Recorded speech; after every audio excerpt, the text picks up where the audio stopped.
Hello everybody. So I'm going to switch things up a bit and do one of these videos from a scenic area. This is Lusk, Wyoming. Beautiful place. So if you haven't found somewhere to spend your summer vacation yet, highly recommend Lusk, Wyoming. Anyway, the main topic of this video is not Lusk, Wyoming. It is the behaviors that have been observed among the U.S. Congress over the past week or so. Now, what's interesting is that the healthcare debate, which raged in the Senate last week, struck a familiar bipartisan polarization chord, let's say. So the Republicans lined up on one side and the Democrats lined up on the other, give or take a couple rogue senators, three of whom on the Republican side, and ended up killing the healthcare so-called skinny repeal bill, and for all intents and purposes seemingly killing Obamacare repeal for the foreseeable future. But on that same day, July 27th, there was another debate and another vote taken in the U.S. Senate, which did not manifest anywhere near the same partisan polarization as was observed in the healthcare debate. Rather, it occasioned overwhelming bipartisan accord or uniformity, and I think it is worth calling attention to. So, also on that day, the U.S. Senate passed by a vote of 98-2 a sanctions package bill. The sanctions package bill included codifying and bolstering sanctions against Russia, and also included sanctions against North Korea and Iran. Now, Bernie Sanders voted against the bill, but he made sure to rush and to clarify before anybody got the wrong idea that his objection was solely to the Iran sanctions aspect of the bill, and that he was fully on board with the Russia and North Korea sanctions. The other no vote was Rand Paul, who by all accounts actually did have an all-encompassing critique of the sanctions package bill. But other than that, it was 98-2.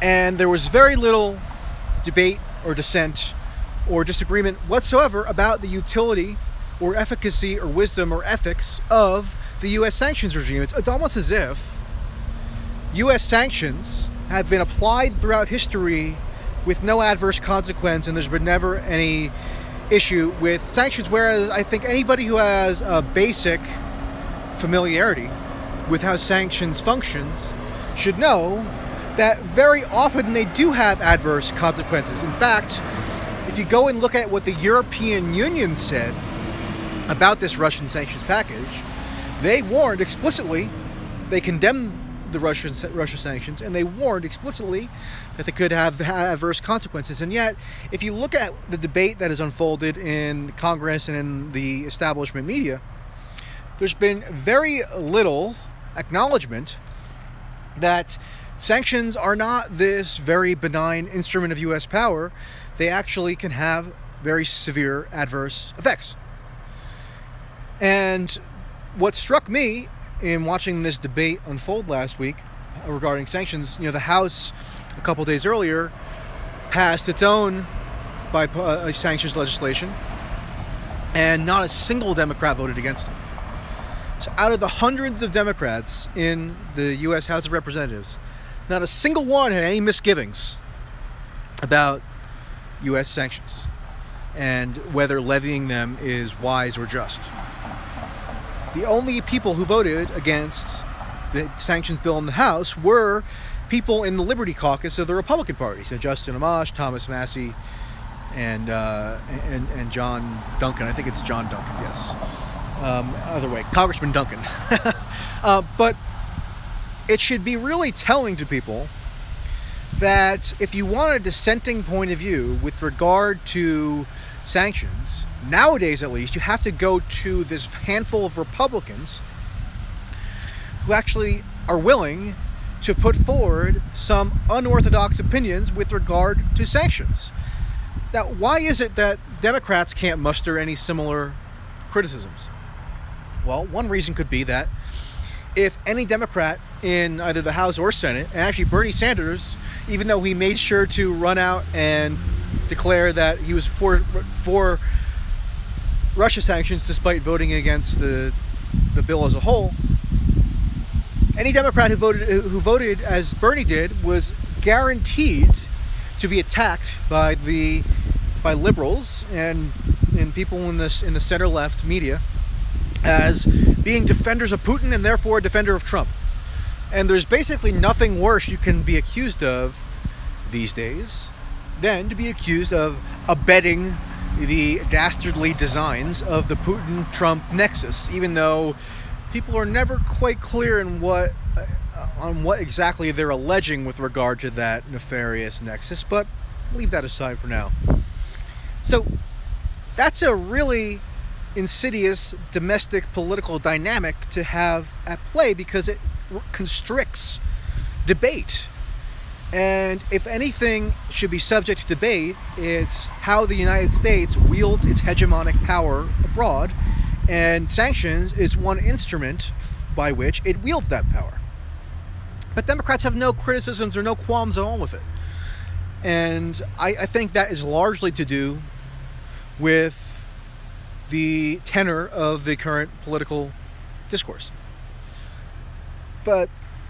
And now, I mean, unsurprisingly, Putin and the Russian government have declared that they will take retaliatory action, and they are now expelling a large number of diplomats from Russia. And we're in this very familiar old pattern of Cold War tit for tat that we were supposed to be beyond, but we are not. So with no debate, with no dissent, with no countervailing opinions expressed, we're kind of just sleepwalking mindlessly into this new Cold War posture, which could have hugely destructive ramifications, and nobody seems willing to express any apprehension about what is being done here. You know, whenever there is a huge whenever there's a very stark conformity or conformism of opinion within the media and political class, that should raise serious red flags, and people should wonder, you know, what are the incentives at work here that are leading to this situation where, despite the ostensible polarization in Congress, they're able to come together and take this pretty, dramatic action as a show of bipartisan unity. Maybe there are some domestic political factors here that merit some deeper assessment. And so that's what I tried to do in a Medium post, which went up shortly ago. And you can read that post in which I make many of these points. And I'll be linked in the description box as usual. And I'll just end with this. There's a very telling moment that got virtually no press attention because everybody was obsessed, I guess justifiably, with the healthcare vote. But that same day, there was a very telling moment in the Senate where Chuck Schumer, the minority leader for the Democratic Party in the Senate, got up and tearfully paid homage to John McCain for being whom the Russia sanctions idea originated with. So Schumer went on the floor of the Senate and said something along the lines of, I don't have the exact quote, but you can find it in the Medium post. Schumer said that, this is such a great bipartisan triumph. It's so wonderful that Republicans and Democrats have been able to come together and embrace the priorities of John McCain and Lindsey Graham. Because it was with John McCain and Lindsey Graham that the sanctions bill originated. So just think about that. This supposed bipartisan triumph amounts to a bipartisan embrace of the priorities of Graham and McCain. And now, if you go and look at the rhetoric that Graham and McCain espouse with respect to Russia, it's virtually indistinguishable from the generic Democratic rhetoric with regard to that issue. And in some cases, Democrats go even further, shrieking about how Russia attacked our democracy or undermined our nation. And nobody even takes 2 seconds to question whether that sort of rhetoric, which is very incendiary, is justified, and if it could be creating a political environment where very severe adverse consequences are coming about as a result of ill-considered policy. So that'll do it for now. Signing off from Eastern Wyoming. Have a wonderful day.